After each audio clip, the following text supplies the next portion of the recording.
What's cracking? It's your favorite day of the week.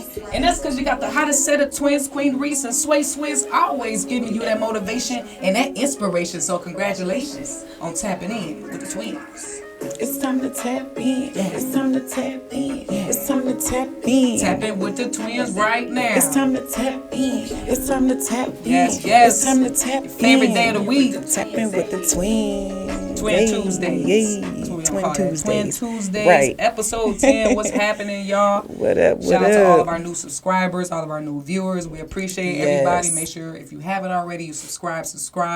And if you don't mind, give us a little follow, a comment, a like on our Instagram, Tap In With The Twins.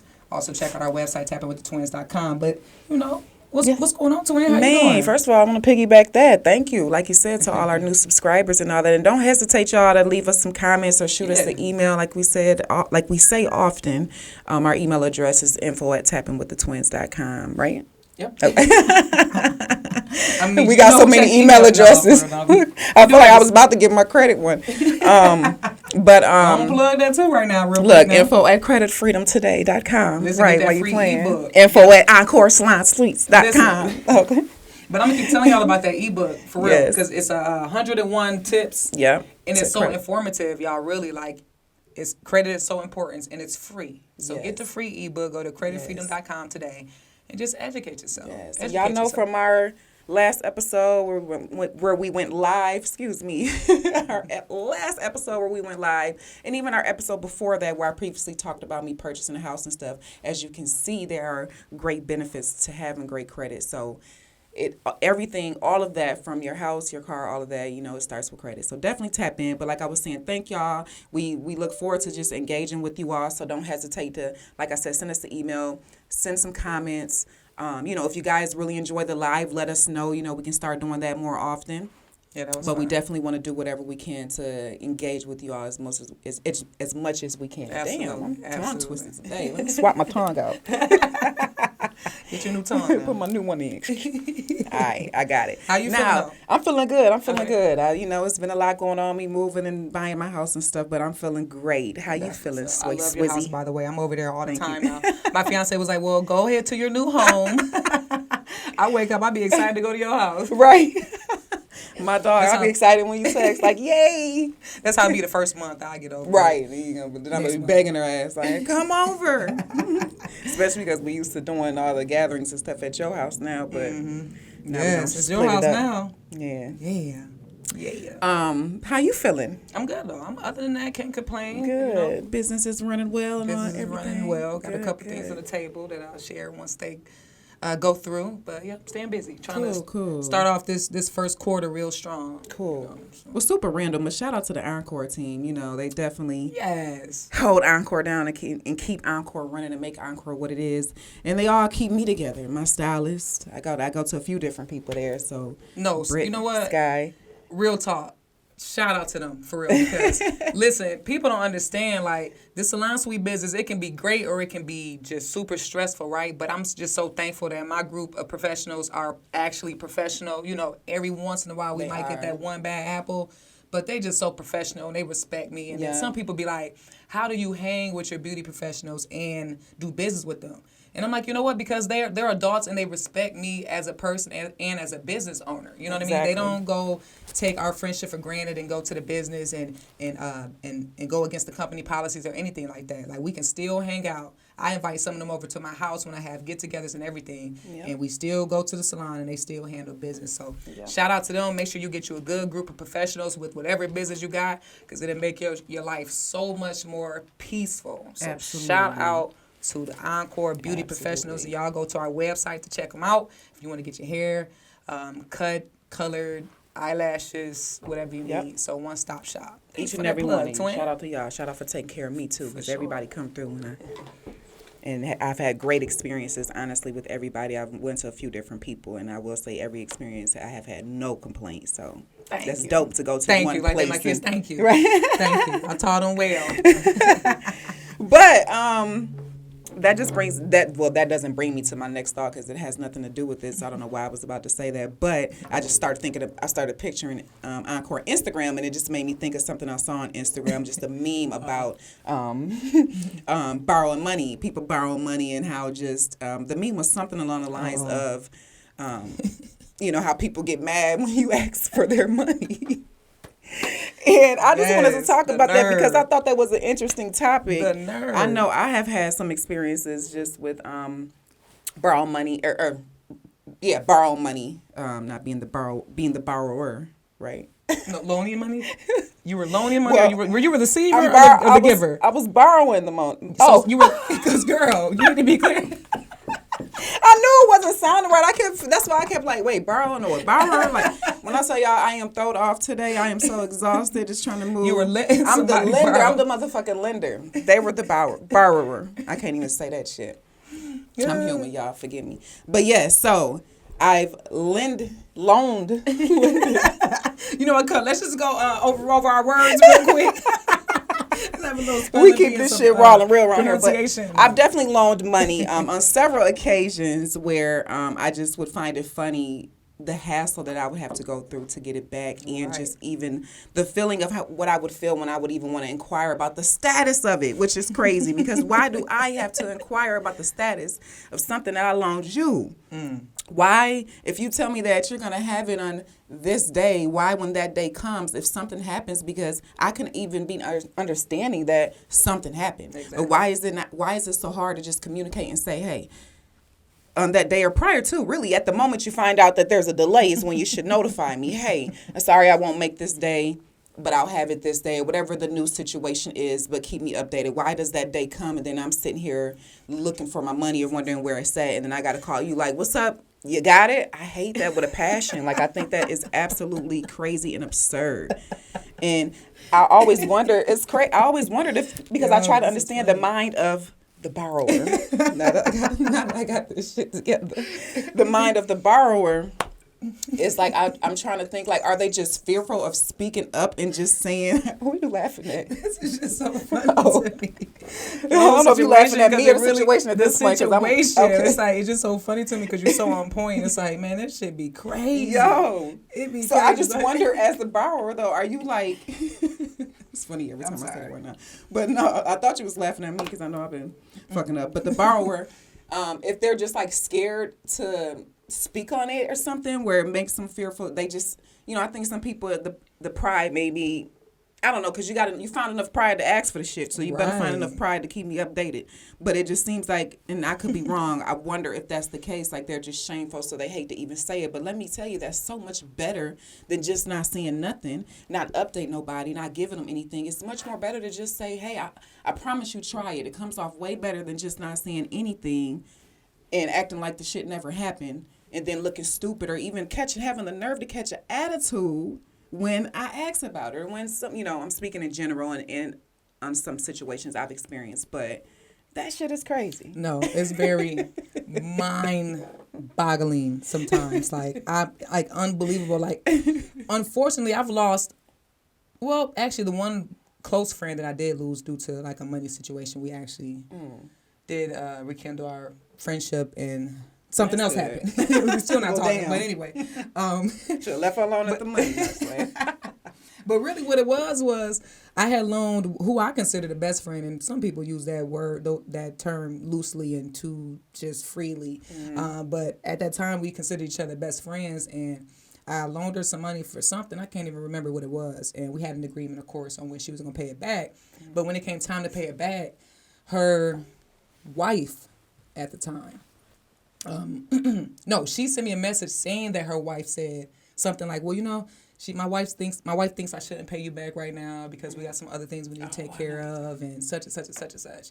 And I know I'm forgetting a lot of the story, but I remember just thinking, like, first of all, why is your wife even in the conversation? Right. Like, even if she told you to gave you that suggestion, you should just speak on your behalf. Right. But anyways, it wasn't a legit reason, and I just felt like she should have at least gave me something. It wasn't like an emergency. I can't remember what it was, but I was like, are you serious? Like, you're not even just going to give me a part of it? You don't know if I need it? It was a decent amount of money, too, I remember, because it really kind of made us fall out. Because my thing was, like, first of all, that you had your wife in it. Yeah. and your reason for holding it or not paying me when you said wasn't even a legit reason. It wasn't an emergency. You know what I mean? And so I don't know. You know, I just think, And that makes me wonder if it's what I said though. Like for her to even have her wife call, it makes you wonder. well, no, she wrote me, but she said in the message that it was her wife. Oh, gotcha. Right. But no, I think you're right, though. Definitely. Like, it's different, though, to ask for the money because I think when people ask, they are confident that they're going to pay you back most of the time. Like, no, look, let me just get $500. I promise I have it back to you on the 14th. I promise you. You know what I mean? So, and then it's like when you don't have it, it is more difficult to come to somebody and say, sorry, I didn't meet my end of the agreement, but, you know, I don't have the money today.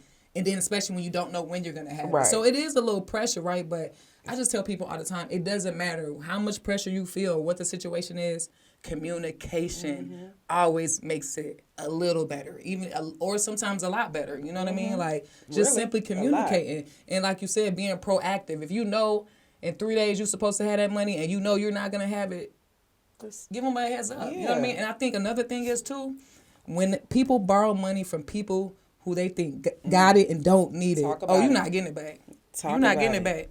Don't let you have no designer or just look like you living decent or just have a business or just it's tax time or just anything where they know you got some money. Oh, you're probably not getting it back. You know what I mean? And the thing is, though, people don't know people's situation. Yeah. Like, people think people that they consider wealthy never have financial issues, or can always just spare it. Like they think that they just she got it. You don't know what the hell. First of all, most people live in how they're live how what's the word I'm looking for? Like based off their income. So saying that to say the more money you make, the more you spend. So most people when they tend to make more money, they tend to live a little more wealthier life. Exactly. And so saying that to say bills and things are higher, so that gap y'all might think they have paying what you would pay is not quite there. But even then, people work hard for their money to spend it how they want to. I don't give a damn if it's $1. If it's my money and I worked for it, I want it. And little do people know, wealthier people are more frugal than you even think. So they really do count their money, and they want to save every dollar. But furthermore, none of that shit matters. I don't care if I'm sending $1 million. If you borrowed it with the intent to pay it back, follow through on your word and do that. Exactly. I don't care how wealthy I am. But like I said, a lot of times they don't even understand. Sometimes the loaner might be a little hesitant too to let them know how much they actually need it back. You know what I mean? Because they don't want to look like they need it. Right. But it's like, if you need it, you need it. You know what I mean? It's just it blows my mind. But then it's like when you this the thing, right? I want to ask you this, right? When somebody first of all too, when people judge your income or they think they know how much money you got, they only look at your profit. Yeah. They don't never look at the expenses that you have. They just be like, they'll come in Encore and count the sweets and count the rate and be like, oh, she making all this. Dang, you forgot I got to pay rent, I got to pay water, I got to pay electricity, I got to pay. So y'all, people don't necessarily have it as much as we think on the outside. We don't know their expenses. Somebody could make $60,000 and their expenses be $50,000. You know what I mean? Like, so you don't know. But anyways, I want to ask you, how do you feel about when people owe you money? Because it's funny, when people owe us, we feel like they better not be doing nothing. You hear me? I don't want to see you out at Dollar Tree. You better not buy a Snicker candy bar, because that dollar could have went to me. You feel me? Like, period. And then it's funny. It's funny too, because we always say this, right? Say somebody owe you $20. Even if you just would have gave me like $1 or $5 or something like that, that would have helped, right? That is true, right? But what's funny is that when they give us that $1, $5, we still be a little like, now look. Now you could have gave me that 20. You know what I mean? But how do you feel about? Do you feel like when somebody owes you money, they can't move? Basically, like I wish though. Like I would see somebody doing something. They can't eat out or nothing. No, you can't see them spending. Hell, they might not be staying in the convenience store. Huh? You better eat noodles till you pay me, or communicate that shit. Maybe I'll let you get a couple real meals here and there. If you communicate, we can work something out. But that is hella nerve, like, to see somebody. And it's one thing to just see them, like, eating at a fancy restaurant, which can still be. I'm about to say, can they do that? Can they eat? They can eat. Now the question is where. Can they eat at Houston's? See, that's. Or if they went to McDonald's, if it's their birthday, I'll give them an exception. They can go to Houston's. Other than that, hell no. You better not post that shit. I don't want to see it. Let alone seeing somebody out on the beach. Just who done caught a flight to Hawaii. Ooh. Who done did some shit. Don't let them do some shit you ain't never did. You be like, I ain't even did that. It's over. I could have did that if you would have paid me back. You know what I mean? Listen.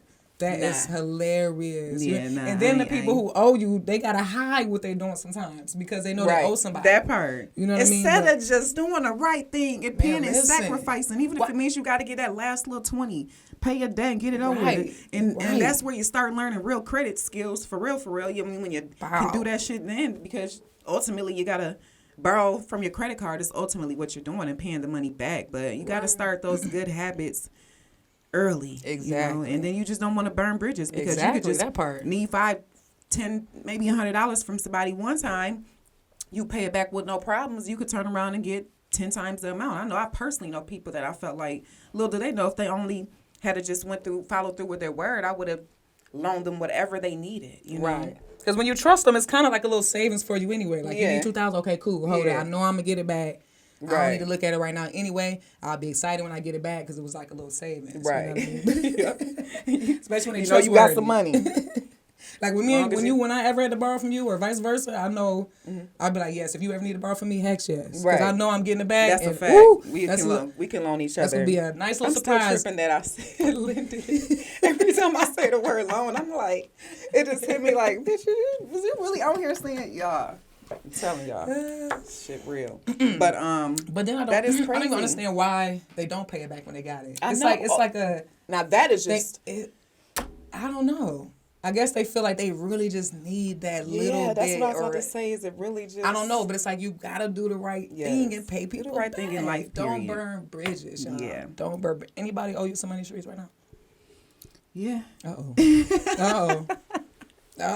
Man. Do they watch this podcast? You got a message for them? Run me my shit.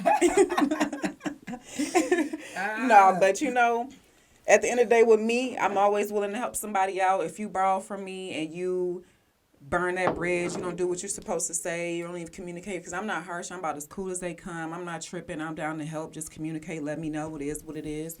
I'm cool. If you can't do that and then you want to just act like the shit never happened, man, listen. then just know that you could never ask me for another red cent. And luckily, if it was too big of an amount, I'm not going to sit back and act like I would just let that be the case all the time. But in some cases, I'm just like, you know what? I'm just going to sit back and wait for the right little opportunity to bring that shit up. And I just know that they better not fix their mouth to ask me for nothing else. Listen, I can't stand when they think because time has passed, you forgot about it. Hello? Because nobody. I don't care if it's $20. To all you borrowers, the lenders do not forget. We might not say nothing for years, but best believe every time we see you, that shit running through our head. And don't let you have some money. I still know this one boy who did a no-show, no-call when I was cutting hair. And normally I charge full price for that. And it didn't go through or something like that. And he said he had an issue with his house or something like that. His car payment didn't go through? Okay. He had an issue with his house, like a leak or something, right? So I was like, cool, I was understanding. But my point is, I ain't forgot that. I'm like, he be writing me every once in a while. I'm like, nigga, where my $35 at? Still got you know what I mean? You still held me up, and I still lost some money from you that day. Like, you still owe me that money. I gave you time to get through your situation. It's been about 2-3 years, but do the right thing. But for real, people really do remember that. And then the nerve of the borrowers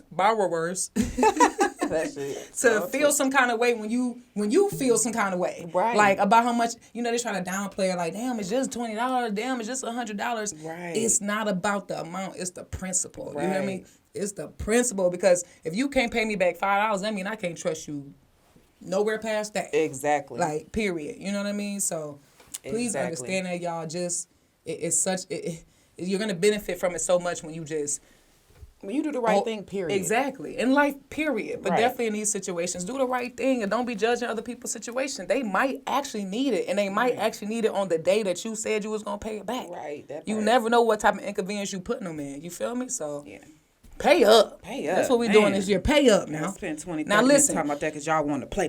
Exactly. And taxes is coming up. Now, budget it out. People. Yeah. Pay them folk back now. Pay them folk back. And get your credit fixed. Playing right here on the street. They out here on the street owing folk. Pay them folk back. Pay them folk back, cuz. You know what I mean? Come on, what's wrong with y'all? All right. Now, I'm gonna see anybody owe. Yeah. I don't even I don't even tap into that side of my brain who owe me, because I'm trying to talk about it. And then I thought about Sharisha. And you remember that movie I did? Well, we ain't gonna drop no names of that. That movie I invested in, and that wasn't a loan. That was an investment, but I still was supposed to get it back. Man. Anyway, moving along. Oh, last thing though. I will say this though. Last thing, right? As much as we say we never forget it, the loaners, The lenders. Yeah, I'm pissed at you now. Y'all- I'm pissed at you now. I'm sorry, You got it's me rubbing twisted up. off. Sometimes, though, we really should forget it. Sometimes we actually do have to let it go. Because it does nothing but drive us crazy and have us upset. Let it be a surprise when you do get it. But after a certain time, man, just let it go. If you feel like the person's not trustworthy and you don't want to affiliate with them or associate with them, then just do that. But let it go. I don't Release know that those I'll emotions. forget, but I'll forgive. Forgive them. Forgive. Maybe You're right. it'll float You're away, right. float away out. Right, because sometimes you see their face and you automatically just Right. associate them with a loan. Don't sweat it. But yeah, don't sweat it. Don't put all your energy into it. Because Right. a lot of times it ain't nothing you can do about it. Either Right. they gonna pay you back or they not. You feel me? So like Jada Pink, not Jada. Little baby Jada? Yeah, Jada. Jada Pinkett. Oh, Will She Smith? said, Jada? yeah. Oh. She said, I don't loan anybody money. I give it to them. That way we don't even have no problems. Like, if I got it, you can have it because I ain't even about to worry about you paying me back. I think I'm going to adopt that. Yeah. They say you shouldn't lend unless you really can afford to lose it, just to be on the safe side, because you do never know if somebody's going to pay you back. So That part, don't give them your last. Right. Unless you really trust them, of course. Right, 'cause But I shout can out to give- all the I people who give you do my pay last. back. Y'all Yeah. make life so much easier. Anyway, so Right. today we was going to talk a little bit about, it's still kind of early in the top of the year, and just talk about something that we think is really important to just take some time and really dive into and tap into. And that's just like depression, people having low self-esteem, people being suicidal. There's been a lot of people that have taken their own lives. People who we think are just the happiest people on the outside, they look like the happiest people, but like we always say, you never know what people are going through on the inside. And then depression. I think a lot of people experience depression just in different, to certain degrees. Some people experience it so bad and they might have really bad anxiety all day, and some people, it's kind of mild. But I think that everybody does at some point in time in your life, I feel like. Yeah. You know what I mean? You go through a dark spot. Yeah. And again, it may not be as severe as others. No, If you definitely. haven't, hey, guess you're an Right. angel. Kudos to you. Good kudos to you. Listen, but more power to you. I But think no, that's good.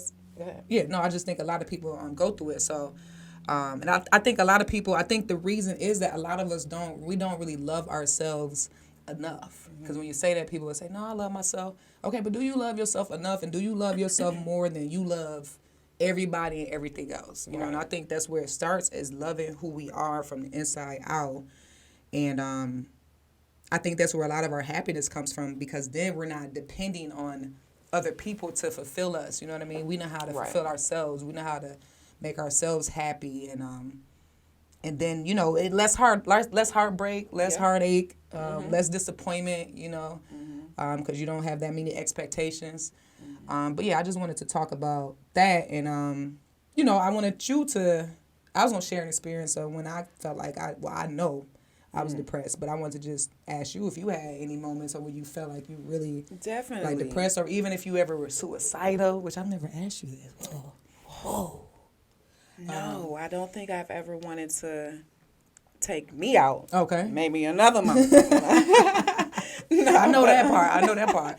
I've definitely been in a dark place a couple of times, honestly, where I can say that I just felt like, I don't know, just everything around me was just dark, and so I've definitely been depressed. Thank God I've gotten through it, but like you said, I think most people have, and I think we don't normalize it. People make it seem like it's so abnormal when it really is I don't want to say, let me not say normal, right? It's common. It's really, so you're not alone. We all go through it. I feel like at some points we all have, like you said, if you haven't, then more power to you. But, it's just a tough place to be in, and it's a tough thing to experience. And I actually, before we even keep going, I want to hear your story. Do you? Oh, you want to throw it back at me? Yeah, because I want to make sure you already know this story. You said I already know? I tell a lot of people this probably story. do. But first, let's just explain what depression is, because I think a lot of people, I don't know, maybe some people don't really understand what it is. To even know that they are. Exactly. But it's a common and serious medical illness that negatively affects how you feel, the way you think, and how you act. So it's just like a negative, just everything. Yeah, just takes over your body in a negative way. Everything you see, everything negative. You always see what somebody didn't do for you. You always see your flaws. You insecure, just negative. Yeah. Just wake up starting off the day just kind of negative and looking at all the downs of everything and like Right. kind of like, just like I mentioned, just like a dark place overall where everything around you is just dark, nothing positive. You don't see the light at the end of the tunnel. You feel alone often too because I know, I think even though we all can say we've all been through it, it seems like it's hard to go through it. It's not like we go through it with somebody if you get what I'm saying. Like if I'm going through it, if she's not, it's kind of hard. You don't want to really pull nobody else in on your misery, for lack of a better word, but just to be honest. And then at the same time, if I'm on the other end of it, I don't want to get pulled into it.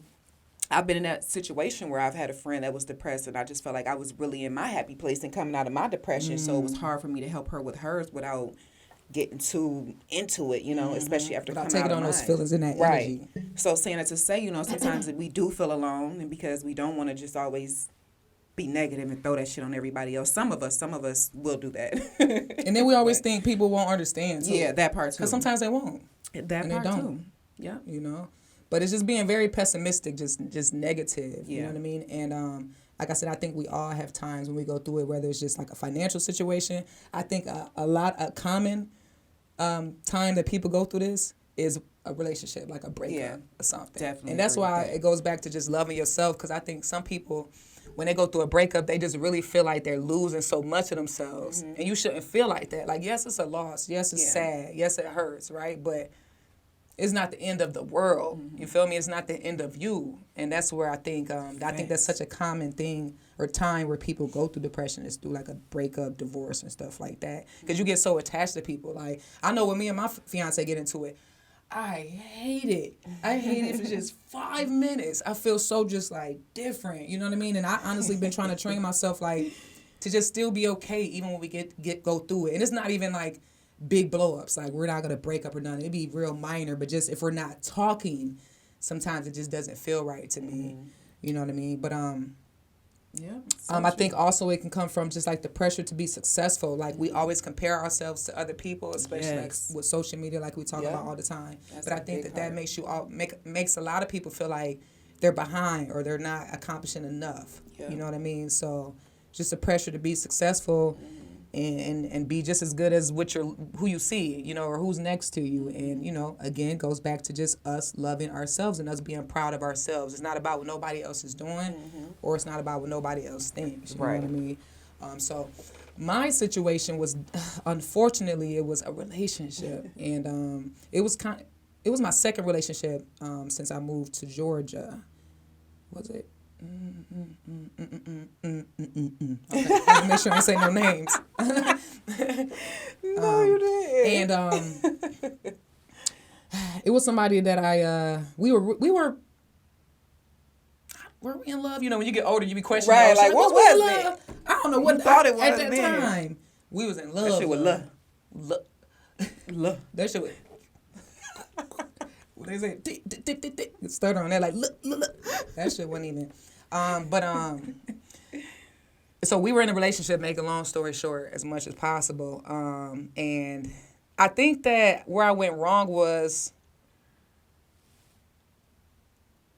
I was too worried, like, I said, yeah, where did you go wrong? I don't know. I'm still trying to think about it, but I think maybe I was just too busy trying to, like, impress her, I guess, or live up to what she thought I should be. Because at the time, I didn't really have too much going on. I'm trying to think. I think I had maybe just started my barbering career because I had quit, like I mentioned before, quit a job and went to go work at Walmart overnight to go to barbering school. So at that time, shit was a little tight, you know what I mean? But I think it was around that time where I was like still trying to just completely find myself and feel good about myself. Right. And I think she kind of knew that, and so she kind of played on that. She was very manipulative, very smart, and knew how to just kind of get through your head and make you feel like you crazy all the time. But she had a lot of personal issues too. I think that's what it was. And I always felt like I could help her and save her. And, we always think, and then we always have sympathy when they do something to us because we feel bad for what they've been through or what they're going through or something like that. And so I think that I just, she took a lot of it, her family issues and her mother issues out on me, I guess, because I'm the closest. I was going to say everybody, maybe, but I know for sure me. So anyway, we were just really trying to love a broken-ass person. No, like, for real. And that's just super alone, broken. right. And I wasn't even So it whole. wasn't even that So that that's you- when it's really messed up. Right. I'm broken trying to help your broken ass. We both broken motherfucking pieces walking around here. But Right. anyways, like we really we were pretty close.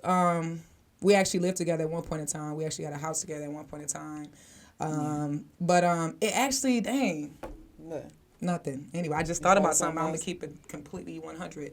But it actually it turned violent. That's what it was, right? Yeah. And she actually used to put her hands on me, believe it or not, right? And of course, I got muscles and everything. At the end of the day, I could whoop her ass. But I don't play that putting hands on people. And then I know I can whoop her ass, so I know just me even swinging at her, she gonna be looking crazy, and they gonna be looking at me like, well, you got all the muscles, you must have did it. I'm the aggressive one in the relationship. She's the feminine one. But it got to the point where like I was kind of allowing it to happen too much, and she would just take advantage of that. Yeah. You know what I mean? She didn't stop it. I'm talking about, and another thing is, I really feel like she was jealous of me at one point in time, because I'll never forget. First of all, she would always attack my face, right? She would always just like, that was her first thing. She wanted to just make sure my scratches and stuff, the damage was visible. You know what I mean? Like, that was her thing. She wanted me to, she would just go for my face. But I remember one time when this was probably the worst time, when she actually scratched my face up really bad, and her aunt came in from out of town. And so, of course, I'm embarrassed. She's embarrassed. The plan was for me to just kind of hide out in the bathroom until her aunt, not the bathroom, the back bedroom, until her aunt left.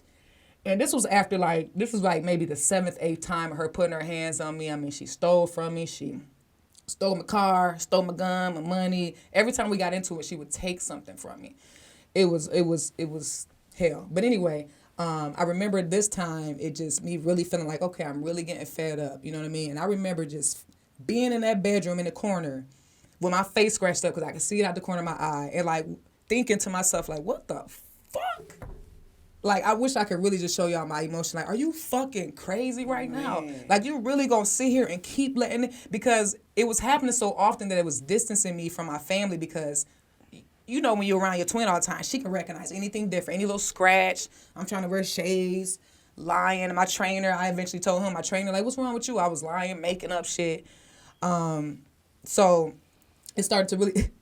Twin over there getting heated, like, I swear. Ooh, shoot, calm down, twin. You know, this is past, baby. I know. She didn't, because, matter of fact, when I was on, I'm trying not to jump around. When I was on crutches at one point in time, I had a motorcycle, and I had fell on my motorcycle. Because they ain't teach you how to ride up a hill in the class. So then I'm trying to take off from the hill I rode back. Trying to explain for real, right? But at one point in time, we had got an apartment together. This is so dumb of me. But anyways, it was in her name. I don't even know why. And somehow, we got into it, and she called the police, and she basically told them I didn't live there, even though I had literally paid for everything in the house, like furnished the entire house. And she called the police, and they really told me I could not enter the house, y'all. It was unbelievable. I couldn't believe it. So long story short, she stole my car and all that. Twin came and picked me up. We left my twin's car there for a night, and the next morning she busted out twin car window. So twin really like, oh, this bitch gotta go. But anyway, I remember back to when her aunt was there, right? I remember just being and sitting in the corner and thinking like, what the fuck, Sway, Patrice, McKinney, like you are way too good for this. You are better than this. Like you actually sitting here being abused like a little punk ass person when you know you're a special person. You know you don't deserve this shit, and you know this is not even how it's supposed to go. And you really sitting here in the corner of a bedroom hiding because your face scratched up from a motherfucker that keep putting their hands on you for no reason, and you keep sparing them. So I just came out the room, and I remember her aunt looking at me. She had knew that I was her girlfriend, and I don't know if she told her I was gone or not. But I said, fuck that. I'm about to expose her ass. Like, I'm tired of hiding her ass. Hiding for her. So I walked out, and I remember her aunt just looking at me like, you know, just startled, like, damn, what just happened? You just got out of a fresh fight. And I remember just coming out and telling the aunt, like, you know, look, this is what you'll need. I was definitely in a much different mood than I am now. Absolutely. I'm trying to just tell the story calmly. But I was like, because, you know, I get in acting mode real quick. Be like, move this paper real quick. So she walked in. And then I was like, And I remember I came on and I was like, yeah, I just want to expose your niece. You know what I mean? Like, this is what she does to me, like, every week, every 2 weeks. Like, this is crazy. I look at my face, and I remember she just grabbed me and hugged me. She started crying. And she actually told me, this was my first time meeting her, and this was, I don't know how often she saw the aunts. But she was like, listen, baby, you got to go. She's like, she jealous of you, baby. She jealous of you. And I remember her aunt said that, and I was like, that's crazy. Like, she is, because it was like, she would always just attack my face. And then, like, when we would be out in public and I would get compliments, it would irritate her. Imagine being afraid to get a compliment. I used to be like, please don't say I'm cute. Please don't say I'm cute. Please. Insane. Because somebody would say it, she would just, and then she would never tell me I was cute. I just, when you grow older, you look back at stuff, you're like, damn, like, she never gave me a compliment. It was weird. But when somebody else did, boy, she was so mad at it. You know what I mean? I remember I had got an opportunity that we both had applied for or tried out for, and I remember she damn near tried to kill us because I got it and she didn't. And we got in the car and she was... So, man, I really could go on and on and on. I'm kind of like... I don't know. I wasn't expecting to even talk about that today, for real. I forgot that all of that even happened, but because you was definitely at. Let me just add to that you was definitely at a very weak and just fragile place. Like, you was just so like mentally and physically. You remember how I looked? I lost weight. Yes. Like, I was like sticks. For real. Like, and just really just weak overall, which I had never saw that side of you. I remember I was just being kind of just shocked to myself because I never even thought you could be that weak, or just, not that you're not human, because, I think sometimes people might look at like people like you and just assume, or nothing's never wrong, or you never have no issues, or you'll never be weak, or you're not, and forgetting that you're still human too. So I just will never forget seeing you in that place and just even pulling you through it, like, and kind of just what I was saying earlier, like, and just to be completely honest about it, like, it was a lot, you know what I'm saying, but I was willing to go through whatever, like, for my twins. So I didn't give a fuck if I had to move them out, and if I had to cry every day sweating from doing it, I was gonna do it. But just really, I was determined. I could just even seeing her like that, like, fuck that. If I got to dedicate my entire day, every day for 6 months to come over there and sit with you and do whatever I needed to do. Every day it was something. Like, I hated that bitch with a passion. And, I don't no more. I don't hate nobody, you know what I'm saying? I got too many blessings and too much, just positivity and good things going on to be hating anybody. But at that point in time, I hated that bitch. And it was just really because I really saw her, like, killing my sister, for lack of a better word. Where, I just saw my sister just fading away, and it just nothing was healthy about it. And just, I can't imagine dating somebody that's jealous of you. Like, just that whole, just a thought of that. Because even, like, she would be jealous of our relationship. She would always comment, like, when Twin would be there for me, she would always have something to say about it, like, just in a hater way. And I was like, man, I ain't never experienced this shit. Like, she was making me feel bad for having family, because she wasn't really close to her family, so she made me feel bad that I had a close-knit family. And I just remember thinking, like, damn, I know it ain't supposed to be like this. Like, I know I ain't supposed to feel this. And like you said, I had just got so depressed towards the end of our breakup, and then especially afterwards, and I did lose a lot of weight. Like, we had a video when I was at your house dancing. Remember, I was trying to act like I was doing okay, and I came over there, I was doing this. Yeah. Remember my little bony arms, look like one of the kids from another country, like damn. Just y'all. If y'all on YouTube, y'all saw that. I'm just like... They was, though. But we can laugh about it now, because when shit funny, then. Absolutely. But you know what else, though? That was actually the start of my fitness journey, real talk. And I follow up with that at the end. But I had lost so much weight, and I remember my clients coming in to get their haircut, and they would just say it, like, dang, you losing weight? And I'm already, I ain't the thickest. Like, I'm already slim. Not no more. So, you silly. So, they would say it, and it would just kill me.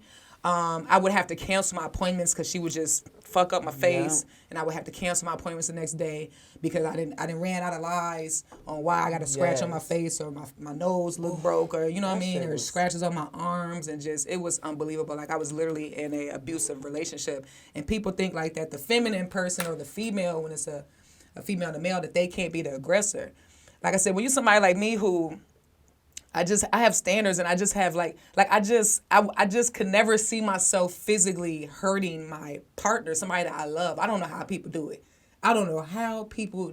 You feel me? And then just to keep doing it, and then when you see the damage you've done and you keep doing it, hell no. You know what I mean? So it's like, I was so weak, y'all, and I remember just really trying to reach out to Twin, and thank you again for just being there so much. And I remember what it was that really made me say, you know what? That shit ends today is Mom. My mom was even involved. She had stole some money from me, and my mom was trying to call her and get the money back and call her and let me get in and get my stuff. Like, I had literally just the outfit I had on. She wouldn't let me get my clothes and nothing out of the house that I furnished. So my mom was like, you know what, Patrice? This is, again, after maybe 20 situations. She was like, if you talk to her again, you can't talk to me.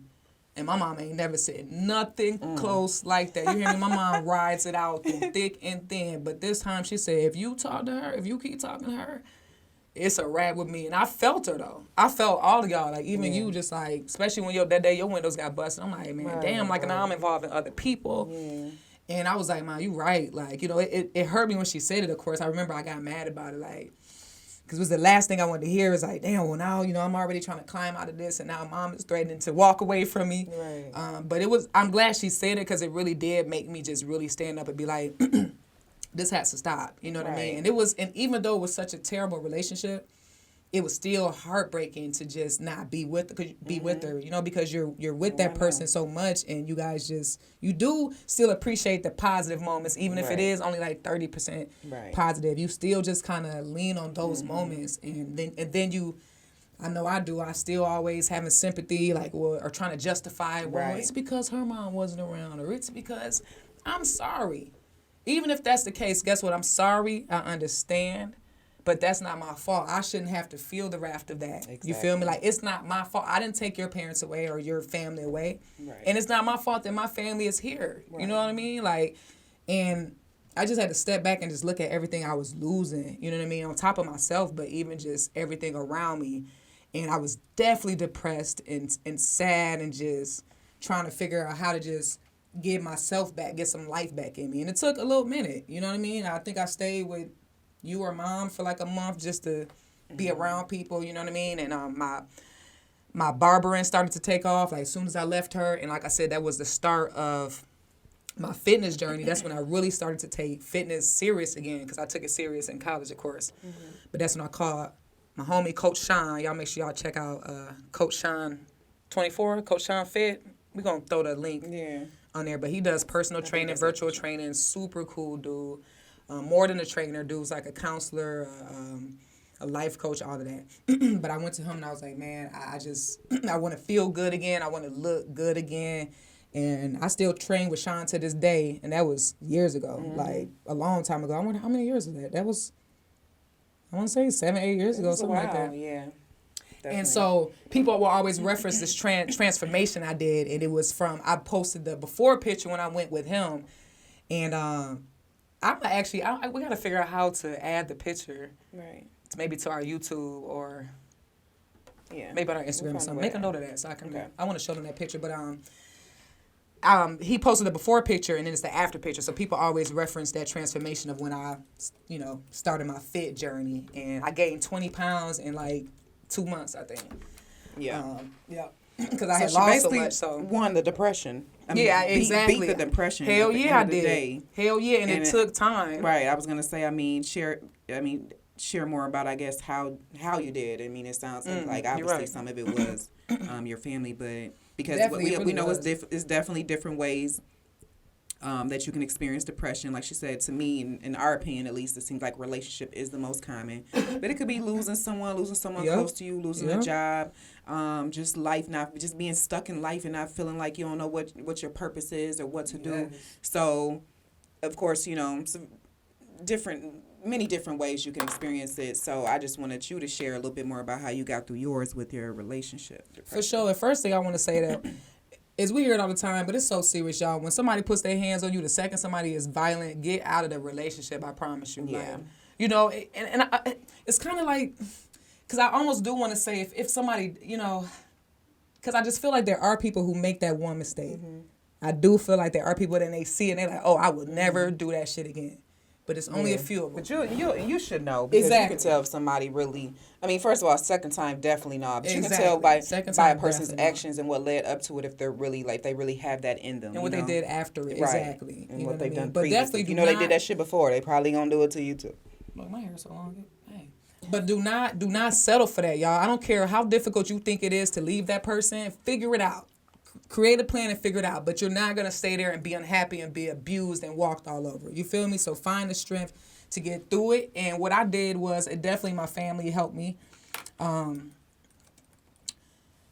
Some things I did, like me just stepping outside of it. My mom threatened me. But me just stepping outside of the situation finally and being able to just really observe it and see like, damn, I was in a dark place. So I started to just feed myself positive stuff. I started to try to think more positive and just talk to myself more powerfully and just believe in myself. You know what I mean? So I was doing like daily affirmations. I think I went to church one time. I was just watching YouTube videos, anything. Like I'll Google just how to get out of depression and just watch some shit. You know what I mean? So definitely talking to you every freaking day and you just reassuring me like, twin, you got it, you good. So taking it upon yourself to put in the effort, and that's with anything, getting through anything, you know. And I know that is the hardest part, so I'm not going to sit here and act like it's just easy as shit, because that is the hardest part, is finding that strength to, like you said, even do something as simple as just Googling, how do I get out of this? Let me just find, because there's ways to get through everything. So know that it's just, you got to figure it out. And sometimes it does require effort and work, just like anything you want to achieve in life. So if you want to achieve that happiness and get through it, do what it takes to get through it. Exactly. And it does start with your brain. Really, everything starts with your brain and your thought process, honestly, which is, like we've mentioned previously, I think it was the last episode, Joe Dispenza, is that his name? But just talking about how, you know, just having control over your brain and your thoughts, and how that's where it all starts, really, when it comes to just your entire life. But that's the most powerful thing, is being able to control that. So just, you know, feed yourself, like you said, feed yourself that positivity, those affirmations, looking up and just believing it, versus sitting in a dark place. Like, let me wake up today. I ain't shit. I don't feel like shit, so I ain't gonna do shit, so I don't care. It's just, and I know that that's just the easiest thing to do. It's always, you know, changes requires effort and isn't always easy. It's easier to sit in that dark place, to sit in that place you don't want to be, but fight through it like she did. Right, be intentional and be intentional, and don't consume the shit that you ain't supposed to be consuming. Don't go look at the X page. Don't go look at negative shit. Don't look at a couple that's in love, because you don't know what the hell they going through, and they took a picture and you feeling all sad and thinking it's over with. Believe, y'all. Tell yourself it's going to be all right. Speak it out to the universe. And don't be living in the past and going back and dwelling on it. And I know that's easier said than done too, but totally detach yourself from whatever it is you're trying to get through. You know, really remove yourself from it, and stop living in the past, even with your thoughts, because the more you keep thinking about it, you are just living in the past. Versus the thought of it is you living in it. Exactly. Basically, period. You know what I mean? So again, check out Joe Dispenza on YouTube. He definitely has we'll put the link in there, and write that down. We have it in an episode or two before, but it's just a real powerful message, and that's why I'm bringing it up again, because I know it's helped me with just my thought process and how I have maneuvered through things since I've just listened to that, just, you know, as far as just in so many different ways without getting too in detail. So check out that link and just change your thought process, and I promise you can get through anything. And give it time. Have patience. Yes. It's not going to happen overnight. Effort. And even when you making steps to it and you feel like, damn, I'm not really making progress, you are. Just stay patient, stay consistent. And I promise you're going to look up one day like, damn, I'm actually getting through that shit. Think about it. Like, I think you said this on another episode, like, God, anything we've been through that we thought we couldn't get through, we got through. Yeah. You feel me? So you can get through it. I promise you. Absolutely. I promise you. And so in regards to me having suicidal thoughts, though, actually, did you even say that? I didn't. Oh. I saw. Because when was this, during a relationship? I don't know. This was probably like some years back. Okay. I think when I was really just trying to figure out who I was and just you know, being a lesbian and all that other shit. I was like, you know what, goddamn, I can't figure it out. Bye. Right. I mean, probably one of them, but I remember that. But man, but let's twin. How about you share some tips, like for people that are feeling depressed or having suicidal thoughts? First of all, I want to share a hotline with you guys. And don't be afraid to like use this hotline and reach out for help.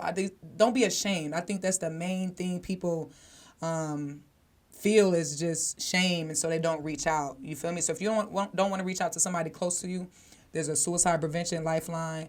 It's 1-800-273-TALK. So that's 1-800-273-8255. But you can just call them and just talk to somebody. Talking to people and getting it off your chest is one of the first steps to feeling better about it and getting those thoughts out of your head. So if you, again, don't have anybody you feel comfortable talking to, use that hotline. Yep. And, you looking for those...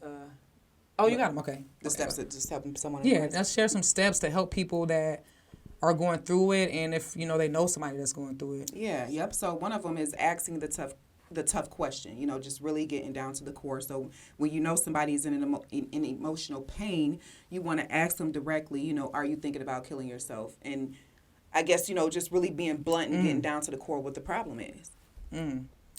I know that's kind of just that's real direct. Huh? Ooh, that is. I think I would take the approach more like, how you feeling? And if you think they kind of, because you can always tell, they always throw a little hint in there like, I don't want to be here. You know, I just want to go to sleep forever. You know, they say little stuff like that, and you can catch it because it's difficult for me to be like, yes. I get that too, but I do also understand the approach of just making them just being straight up and direct. And kind of making them own it and say it to really, okay, now let's really fix this shit versus kind of tiptoeing around it. But to your point too, you know, that might be too just direct and harsh. You could just depend on how you start the conversation. You know, don't just pull up like, hey, so you think about killing yourself? I mean, warm it up and, you know, make them feel comfortable to open exactly. Up to you. Keep them safe, you know, as if they know how they would do it, and separate them from anything they could use to hurt themselves. So if you think that they're, you know, a wrist slicer or whatever, you know, a pill popper, you know, removing the things that you think will ultimately hurt them away from them. And I know that that may be tricky too. For instance, something like some pills or something, and, you know, taking somebody's shit and just removing it might not be so easy, especially if it's theirs and they own it. But if you can do it in a secretive way, however you need to do it, just think about, at the end of the day, you're helping them. Although they may be upset, you're ultimately helping them. But just keeping them safe, making them feel safe, and making sure that they can't hurt themselves. Being there to listen to them. So just overall, of course, you know, listen to their reasons for feeling hopeless, listening with compassion and empathy. You know, you don't want to dismiss or judge them and make them feel like they're wrong or weird or crazy for feeling how they're feeling. Even if you don't fully, you know, understand it, just try to help them get through it and just be that listening ear. As that's most of the time when I've heard situations and stories of people who were suicidal, they always they kind of cry out for help. Like, I feel like the signs are often there, and sometimes, you know, they're ignored, and so we don't give them that attention that they may be seeking, or that listening ear that may be all they need in some cases to really get through it. So definitely listening and helping them connect, you know, getting with a support system, whether it's family, friends, coaches, co-workers, a therapist, just anybody that they can reach out to for help. You know, sometimes it's hard for them to even take that initiative to say, hey, let me go see a therapist, or let me go, you know, they just need that extra oomph that you may can give them by just taking the action, you know, and saying, hey, let's go take you to see a therapist. I got you something scheduled. Or, hey, let's go see a doctor or a coach or whatever it is. But just kind of leading them in the right direction. And then just following up, you know, that you may have that initial conversation, but sometimes, you know, you may even feel like you've helped them or they're okay. But a nice follow-up to just check in and see how they're doing a few days later can go so far. And not even maybe necessarily just one check-in a few days later, but just often, just to make them feel cared about and that someone cares. Because I do think often, too, people in those situations feel like nobody cares. Exactly. So, you know, let's be good friends to our friends. You know, I know it is sometimes a lot to be there for a friend, especially when you're going through some shit, right? But let's just reverse it and think about how much we would want them to be there for us. Right. And understand that, you know, we only got a small handful of friends, so that, you know, we can at least just ride it out with those friends. You know what I mean? And versus having the regret after the fact, like, damn, if only I would have pulled up on her, if only just for an hour, just let her vent and get it out. Like she said, like you said, some people just want to know you care and you just want to even listen to them.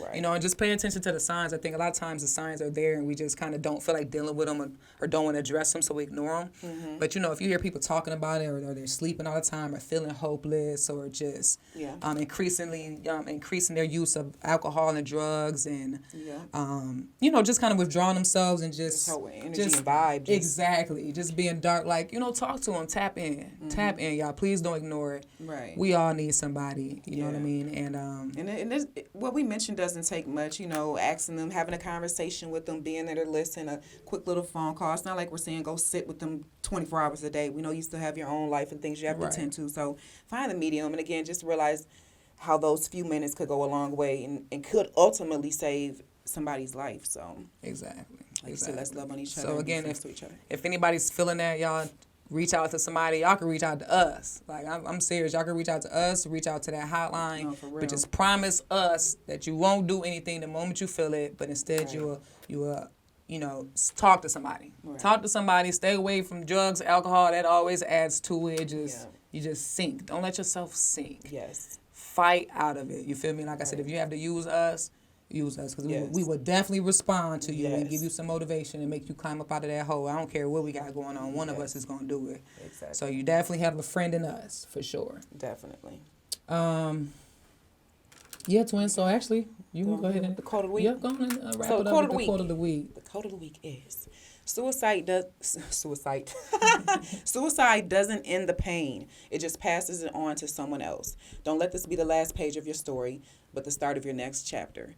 And that is such a powerful quote, because it really does. And I think sometimes you guys, when you have those suicidal thoughts, you just think, like they said, you are ending the pain, but you really are causing a whole nother just world of pain, honestly. You're truly passing it on, and you're really hurting so many more people. And although it's not about that, because that is a part of it, and that hurts, but ultimately I know that you're the one that's hurting, but just understand who all the other people that you're hurting as well, especially if you have kids and parents and things like that. Even when you think that nobody will care, because I Even think some when you people think nobody's gonna care, nobody's even gonna notice. So now you guys know. Unfortunately, people don't show their love until it's too late. Right. You know what I mean? But definitely just try to think about, if you have kids, Yeah. at least the kids. Other than that, but at least kids, or your sister or your sibling or somebody who really does just depend on your existence, and just, you know what I mean? And like you said, don't let this be the last page of your story, but the start of your next chapter. Right. So just make that shift. You feel me? Like, you know what? I'm about to close this chapter.